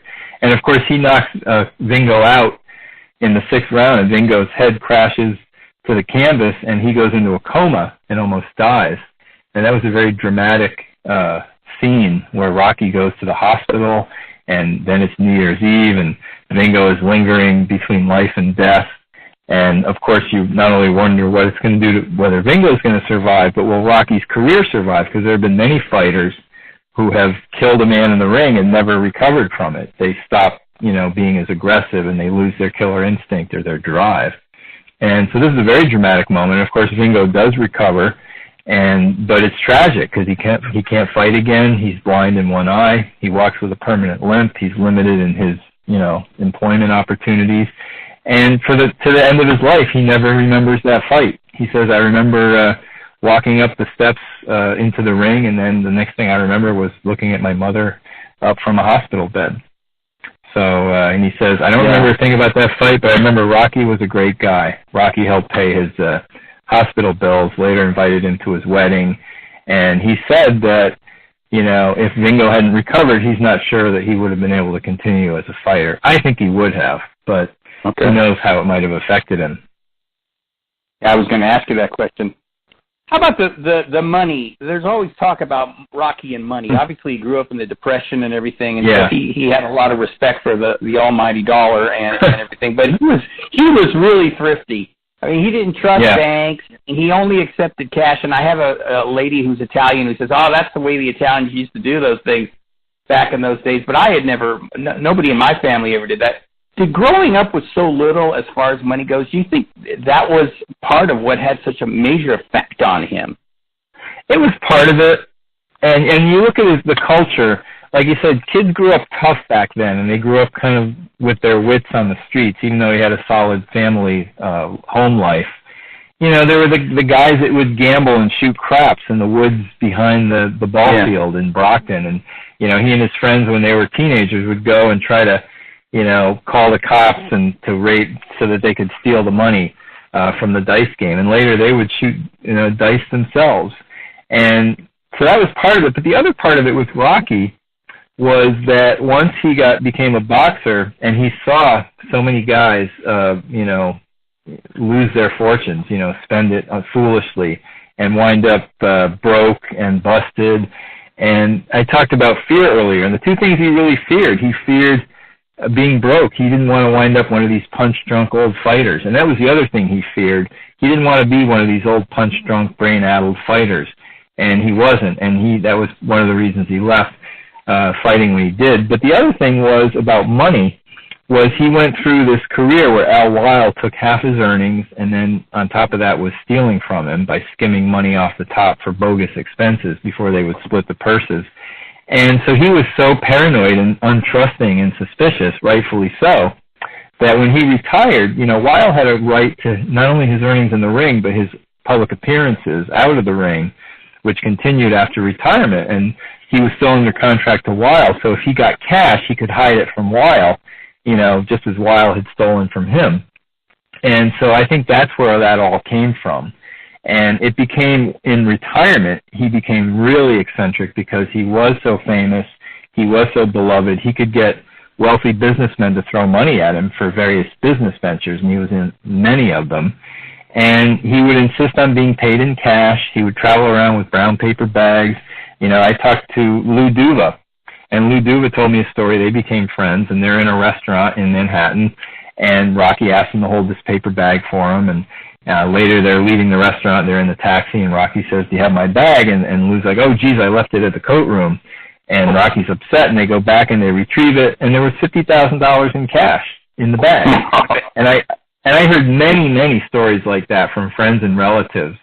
And, you know, he was friends with one of his wealthy businessmen's pals was a guy named Bernie Castro, who invented, among other things, the Castro convertible fold-out sofa. And he had an estate in Florida with a bomb shelter, a luxurious bomb shelter with oriental carpets and paintings on the wall, because this is the Cold War era. And, you know, several people told me that Rocky used to go down there with suitcases full of cash and stash it in the bomb shelter. And so he was very eccentric with money.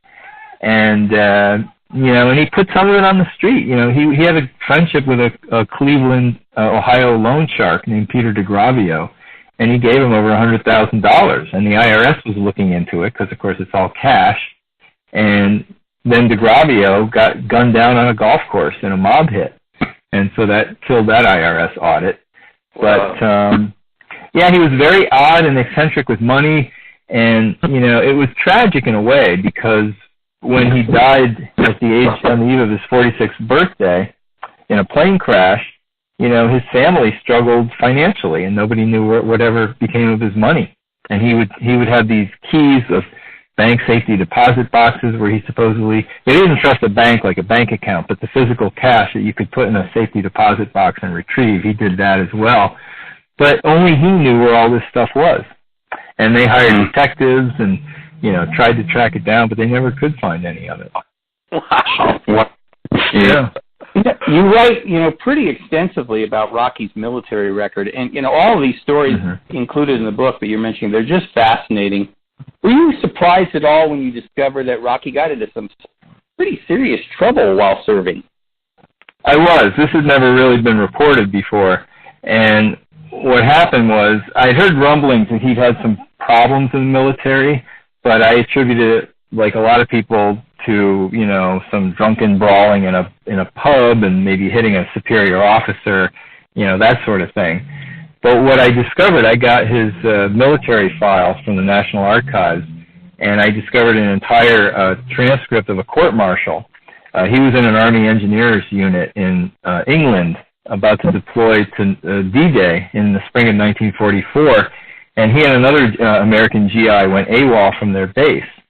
And they went into town and they were drinking in a British pub, and they met two British civilians who worked at a local airplane company, and went back to their house and were having drinks, and ultimately Rocky and this other GI robbed them and assaulted them and stole money from them, and they were later arrested and they were court-martialed and they were convicted, and, you know, instead of going to Normandy to help ferry supplies for the invasion, Rocky was in a military stockade, and he was sentenced to 7 years in a military prison, later reduced to 2, but he served 2 years. And what's interesting is, you know, again, when Rocky was champion, it was that golden age of sports when people idolized athletes and maybe didn't dig so deeply into their past. And it was interesting, I found in the Sports Illustrated archives that an editor there let me review that when he was fighting for the title in 1952, a reporter went to Brockton to interview a lot of people and reported that there seemed something suspicious and evasive about his military record because people weren't talking about it, and something happened, and this reporter had heard it was like a, you know, punching an officer in a bar or something. But it was far more extensive, and in some ways it really shaped the direction of his future career, because here's what happened. Normally, you would expect that he would have left the Army after the war ended in 1945. He was in a military prison in Indiana, and so he is there for 2 years. He gets out in the spring of 1946, and then he continues to serve in the Army through the end of 46, goes to Fort Lewis, Washington in the Pacific Northwest. And there, he starts really boxing formally for the first time on a very good Army boxing team. And the team goes to the National AAU Junior Championships in Portland, Oregon, that spring. And this is the spring of 1946, or summer, and he makes it to the finals. But in the semi, he loses. But in the semis, he wins. He punches the guy he's fighting in the top of the head very awkwardly, and he shatters his knuckle because he was a very raw, crude fighter. And it looks like the kind of injury that could end his career. And fatefully, the doctor at the Army hospital was a Japanese-American doctor, Thomas Takeda, who performed an experimental operation for the time, put the knuckle in traction, slid it back into place, and really saved Rocky's career. And later, Rocky said, I wish I remembered that doctor's name so I could thank him, but I found, his whole medical file in his Army record as well, and the doctor's name. And it's pretty remarkable because that same year, Dwight Eisenhower came to Fort Lewis, and there's a photograph of him with Dr. Takeda visiting a patient in the hospital. And if, fast forward about 6 years or 5 years, Rocky's the heavyweight champion of the world. He goes to the White House to meet now President Eisenhower, and there's a famous picture of Eisenhower, what I put in the book, where Eisenhower is is holding Rocky's fist and smiling, and Joe DiMaggio is watching, and they're at the White House. And that's the same fist that Dr. Takeda had repaired to really save his career. So, it's just remarkable events like that I discovered. We're talking to Mike Stanton. He's Rocky Marciano's biographer here on the Ringside Boxing Show. You've also got a story about a barroom brawl that he was involved in Providence. Tell us that one. Yes, when Rocky was an up-and-coming fighter in Providence, he was at a bar one night, and it was a night he wasn't fighting, and there was a Brown University student and football lineman there named Bill Wirtz. And Bill Wirtz started talking trash about Rocky's abilities as a fighter, and Rocky took exception to this, and one thing led to another, and one man poured a pitcher of beer over the other man's head, and then the other man reciprocated with a pitcher of beer, and then the fists and the furniture started to fly. And as Wirtz remembered, he hit me with a hard right, and I blacked out, and they both got hauled down to the Providence police station. But what's interesting about this story is that Bill Wirtz was the son of Arthur Wirtz, who was then the owner of the Chicago Blackhawks and many arenas, sports arenas around the country. And around the same time, his father, Arthur Wirtz, was teaming up with another sports owner, James Norris of the Detroit Red Wings, to start the International Boxing Club, which would monopolize boxing and really throughout Rocky's professional career. And later, Bill Wirtz would grow up to become the owner of the Blackhawks himself, and he kind of was friendly with Rocky. They patched up their differences, and they had a mutual respect. And when Bill Wirtz's son was born, he partly named him Rocky Wirtz after Rocky Marciano. And Rocky Marciano sent, Wirtz's wife, a congratulatory card with a little pair of boxing gloves. And later, his son, who's now the current owner of the Blackhawks, is named Rocky Wirtz, and I talked to him, and he remembered his father sharing those stories. And, of course, Rocky Marciano defended his title the first time in Chicago Stadium, which was owned by the Wirtz family. So it really was pretty interesting how that happened. And, I remember, and Wirtz told the story of he's in jail in Providence, and he doesn't want his father to know. So he calls James Norris, who's now in New York, running the International Boxing Club, and Norris takes a train up to Providence and bails Wirtz out of jail. And, Billy tells him about this young heavyweight you might want to keep an eye on. Wow. Dennis and I often talk about how while doing research for our own book on Arturo Gatti and Mickey Ward, we discovered something about Gatti and Ward that we didn't know. I mean, you were talking about the military thing about Rocky, but did you discover anything else about Rocky that surprised you? Oh, gosh. Yeah, I mean, there are a lot of things. Just the extent of his friendships with different celebrities, his bond with Muhammad Ali was interesting.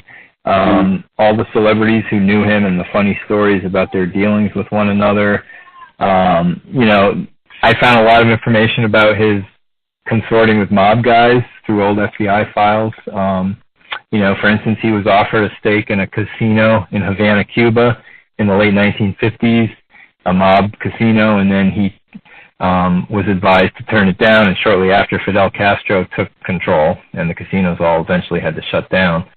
He also was offered a stake in a mob casino in Las Vegas. He was involved in some other ventures with mob guys. And, so there was a lot of stuff that I found that was new and surprising from, all the things that I had read about his life when I started researching the book. Yeah, really fascinating. Everybody knows who follows boxing that Rocky was 49-0 with 43 knockouts. But as your book states, there were a few times where he came pretty close to losing, right? I mean, they were controversial decisions, right? Tell us about that. Yeah, I was about to say, that's another surprising thing I found, that, one of his big fights was a fight against a black fighter named Tiger Ted Lowry in Providence in the fall of 1949. And it was a very controversial fight. Tiger Ted Lowry was this kind of battle-tested journeyman heavyweight, and he was from Connecticut. And he came into the Rhode Island Auditorium, and he gave Rocky a run for his money and was really pounding him around the ring in the early rounds. And then he very mysteriously to the crowd stopped trying and stopped fighting, and the ref kept warning him to fight. And eventually Rocky pulls out a controversial 10-round decision, and the crowd, this white pro-Italian-American crowd in Providence in the late 1940s is actually booing the local white fighter and cheering for the black fighter who they think got robbed. And later I interviewed some people who, kind of put together this story about how Tiger Ted basically said he was told he needed to lose that fight, to take a dive if he wanted a chance to have, other fights, and that he kind of went into the shell on purpose. But he later fought Rocky again and took him the distance again and lost the decision, although that one wasn't as controversial. And so I uncovered some of that information, which was interesting. But yeah, there were some controversial decisions there. His other big, his first big coming out fight when he was the headliner in Madison Square Garden was against Roland Lastarza in the spring of 1950, and this was after he had fought Carmine Vingo, and now a lot of people wanted to see him because he was the fighter who had almost killed a man and was undefeated, and it was really previewed as kind of a Dempsey-Tunney kind of fight where Rocky was Dempsey, the hard-hitting fighter, and Lastarza was more the cerebral, strategic fighter, college boy too. And they fought, a 10-round fight that a lot of people felt was a decision that Lastarza won, but it went to Rocky.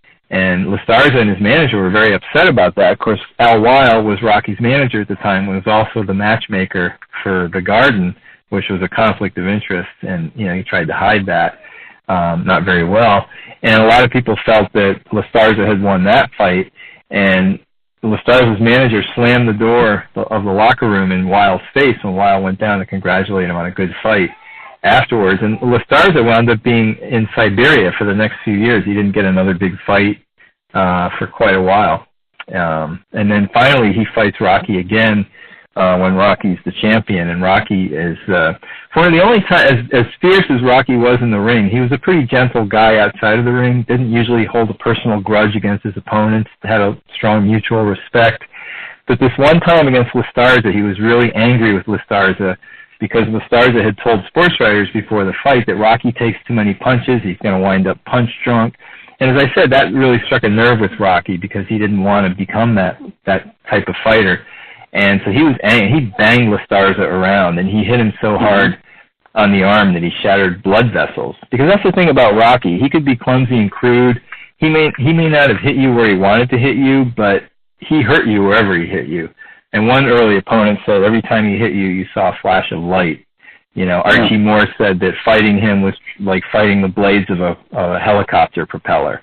And so he really banged Lastarza around in that fight, and afterwards, felt bad about it. But, he told a guy he was in the cab with to the victory party afterwards, he goes, I guess I learned that college kid a few things.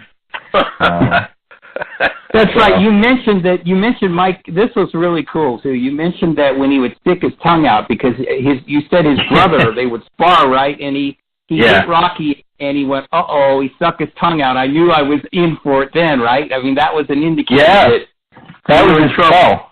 That was like, Michael Jordan was known for being a fierce competitor and sticking his tongue out, and Rocky had the same mannerism. There was an old Providence fight ref whose son I talked to. His name was Sharky Bonanno.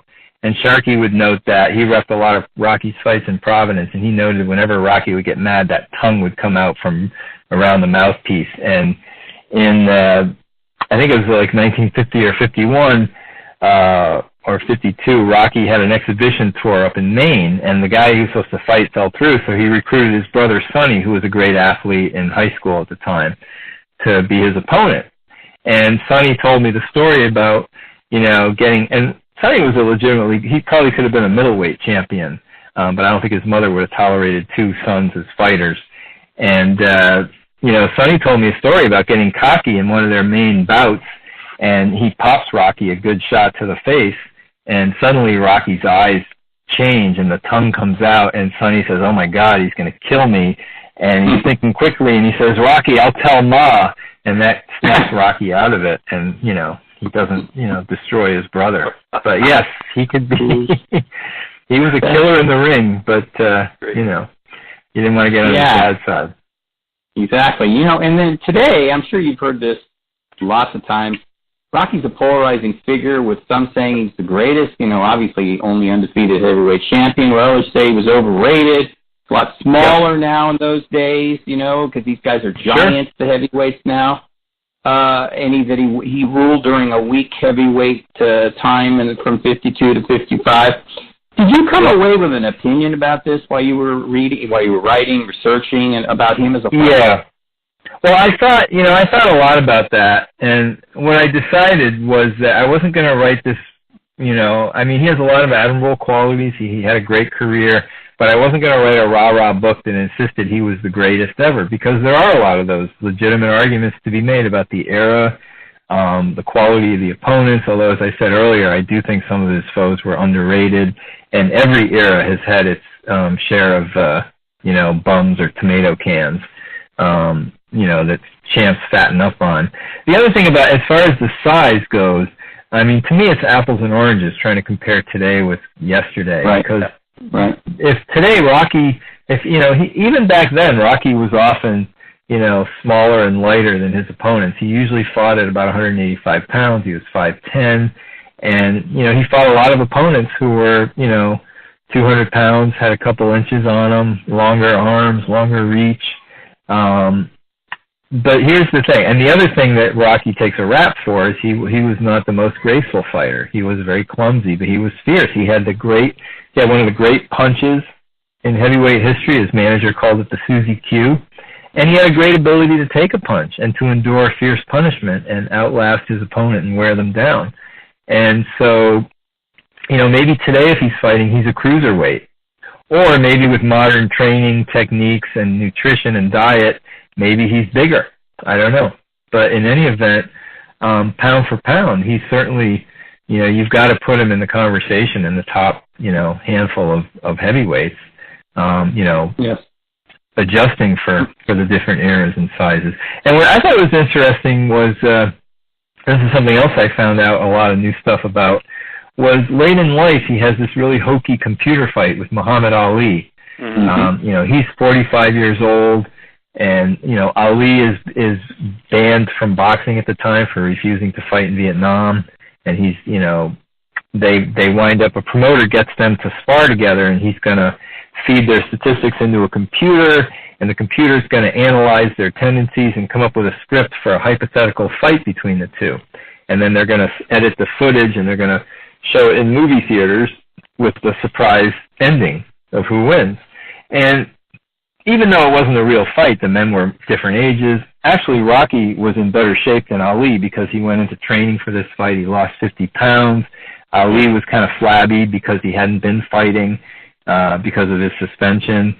And but the two of them really surprisingly bonded. You had the white conformist from the 50s and the black militant from the 60s, but they really bonded together. And they really, had a lot, as much braggadocio as Ali had. He later said how much he really respected Rocky, and said he would have given me problems. He would have been a really tough opponent for me, just as Rocky respected Ali. And he said, Ali would flick him with his jab. It was so, and Rocky would just shake his head and marvel how quick he was. And then Rocky would hit Ali, and they respected each other. They weren't going full steam, but still there were times that Rocky would just let go and hit him. And even at age 45, it hurt. There was one night they go to dinner and Ali couldn't even pick up the salt shaker. His arm was so sore. And there was another time that Ali would get playful, and Rocky was wearing a toupee because he was bald at this point and he needed to look younger. And, he was self-conscious about it, and Ali would flick the toupee off with his quick jabs, and then Rocky would get angry and bang on him. And one time he hit Ali a shot in the stomach, and Ali just went, oof, and he sat down in his stool, and he refused to resume filming until the promoter sent someone to the bank and gave him another $2,000 in cash. But it was funny because at one point, the promoter needed each of them to be knocked down so that they would have all the different outcomes. And neither guy wanted to be knocked down because they had been knocked down very few times in their career, and they're very proud. And so finally they grudgingly agreed, and Ali winds up, and as he hits Rocky with the faux knockout punch, Rocky, he yells, "Drop the wop," and Rocky falls down and rolls over and spits out his mouthpiece and comes up laughing hysterically.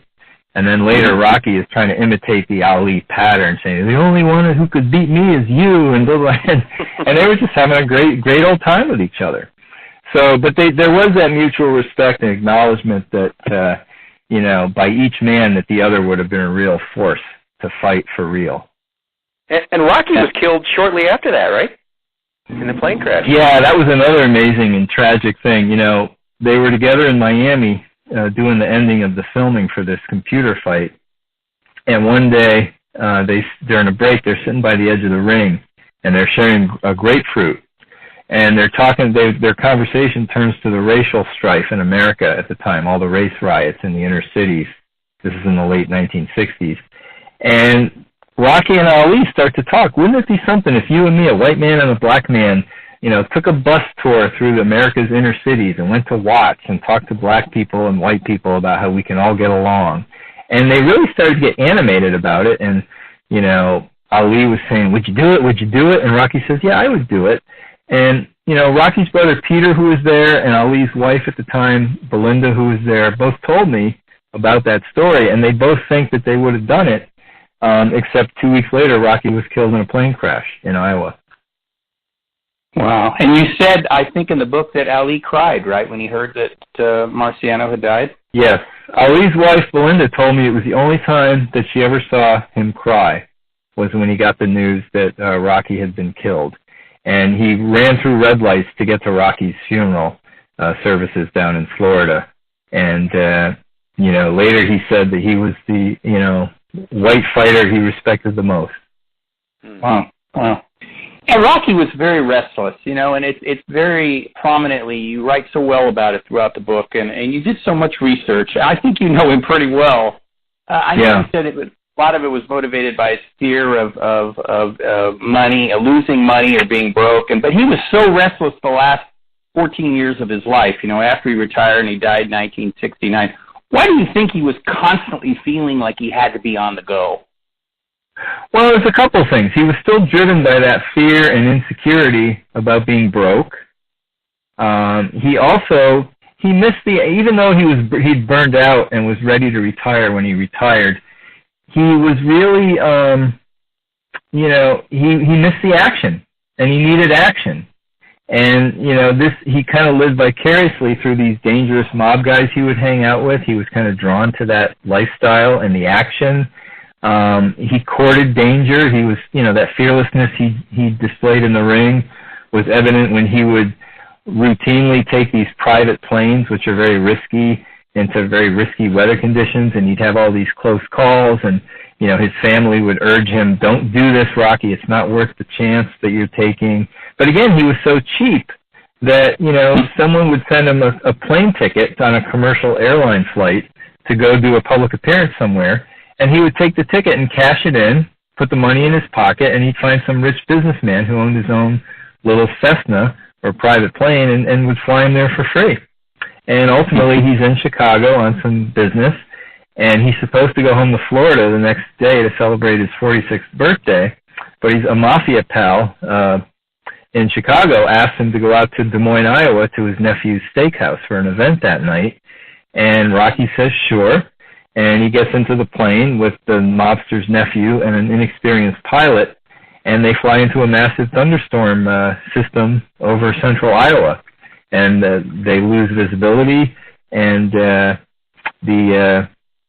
plane crashes in a cornfield. And Jim Murray, the great LA Times sports writer, wrote the next day, "Start the count, he'll get up. A lot of us are wishing today that there were an honest referee in a cornfield in Iowa." Wow. Wow. Beautiful. Wow. Got to make you tell one last story here. Sure. Playboy Mansion story. Yeah, I knew this guy named Bernie Sullivan, who had been a priest. And, Rocky would attract an entourage of all sorts of people. And he did a lot of good works with children and urging them to stay in school and using boxing as a healthy end. So he did a lot of great things with kids and with churches, and he would, help them out financially and hold fundraisers. And so he had this one priest, and, only Rocky Marciano could travel with a priest and go to the Playboy Mansion. And Bernie told me the story about they're in Chicago and they go to the Playboy Mansion, and they're paddling around in the pool, and there's all these Playboy playmates there, and they were wearing bathing suits, and there's the priest and Rocky, and that was Rocky. I mean, he knew everybody and everybody knew him. I mean, his niece, who was a teenager, told me a story about Rocky brought her, and Rocky had a daughter, Marianne, who was a teenager at the time, and he brought them to a concert in Atlantic City with Chubby Checker and Little Eva and all these kind of 60s rock, early rock stars. And they all thought Rocky was the rock star. They were so awed to see him. And I found even the Beatles were recording their Rubber Soul album in 1966, and Rocky's been retired 9 years at this point. But he's so famous that, during the outtakes, John Lennon and Paul McCartney are kind of talking about Rocky Marciano and his training methods. And they're kind of, laughing and joking about him. So he really was a cultural icon. Yeah.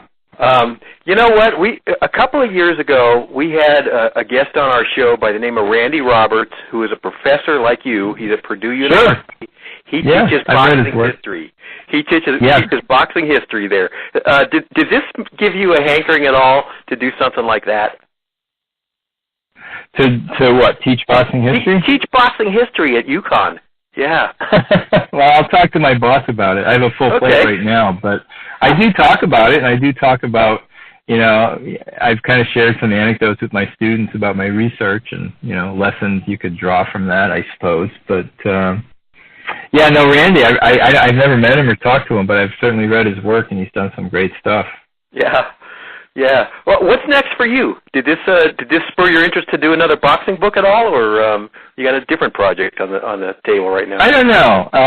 I'm taking a little bit of a breather, working on some shorter term things, but I have toyed with the idea of writing a book that would again spin off of this era in Providence and write about this man named Raymond Patriarca, who was the legendary New England mob boss from the late 1940s into the 1980s. And he was a very colorful figure. He started during Prohibition, and his life kind of tracks the history of organized crime in America. And he was a fan of Rocky's, and, he was a rising mobster in the back of the Rhode Island Auditorium when Rocky fought, hanging with the bookies. And I talked to, some nephews of the bookies and people that knew that scene. And so I'm thinking about doing his story next. So we'll see. Mike Stanton is a journalist who has a Pulitzer Prize on his mantle. I was a Little League All-Star when I was 12. I got that on my mantle. He teaches journalism at the University of Connecticut. He's an author of Unbeaten, Rocky Marciano's Fight for Perfection in a Crooked World, and also The Prince of Providence, The Rise and Fall of Buddy Cianci, America's most notorious mayor. Great stuff, Mike. And by the way, if our freedom and democracy survives, journalism is going to be the reason. Thanks for doing what you do, man. Thanks for making some time for us today on the Ringside Boxing Show also. Well, it was a great conversation. Thank you, Dennis, and thank you, John, and enjoy the rest of your day. You too. Yeah, enjoyed it. Okay, all right. Take care, guys. Mike Stanton on the Ringside Boxing Show. Hey, do you like this podcast? Do us a solid and tell your boxing friends about the Ringside Boxing Show. Post us on your social media and help us grow. Also, if you have not yet discovered the #1 website in the world for daily boxing news, we've got something to add to your bucket list. We update RingsideBoxingShow.com 365 days a year with all the hottest headlines and most interesting stories every single day. If you're a hardcore fan, this should be your first stop every morning, and it might be the only website you need to visit all day. Check it out right now and be amazed. RingsideBoxingShow.com. Thanks, as always, to our expert analysts, Travis Hartman, Rizwaan, Zahid, and my partner here, John J. Raspanti. Thanks to our British correspondent, Paul McLaughlin. And, of course, another huge thanks to today's featured guest, Marciano biographer Mike Stanton. Of course, thanks to all of you, Ringside Nation, for being a part of our worldwide audience again today. Keep your chin tucked, and we will talk to you again next week on the Ringside Boxing Show. It's a great day for me to whoop somebody's ass. It's a bad day, so you better get off of my back. You might get cold cocked if you cross my path. It's a great day for me to whoop somebody.